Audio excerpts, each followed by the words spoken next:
நிர்மலா சீதாராமன் தலைமையிலான பாஜகவினுடைய நிதி அமைச்சகம் இருக்கு இல்லையா, இந்த ஒன்றிய நிதி அமைச்சகம் கிட்டத்தட்ட 10 லட்சம் கோடியை மொத்தமா காலி பண்ண போறாங்க.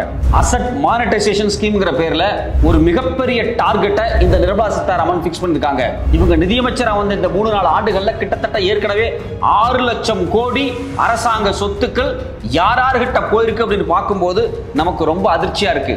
இது மட்டும் இல்லாம அடுத்த சில ஆண்டுகளுக்கு டார்கெட்டா 10 லட்சம் கோடி சொத்துக்களை, குறிப்பாக அரசு சொத்துக்களை இவங்க யாருக்கு கொடுக்கிறதுக்கு திட்டம் போட்டு வச்சிருக்காங்க அப்படிங்கிறது குறித்து பிசினஸ் ஸ்டாண்டர்ட் பத்திரிகை ஆதாரப்பூர்வமா ஒரு கட்டுரை வெளியிட்டு இருக்காங்க.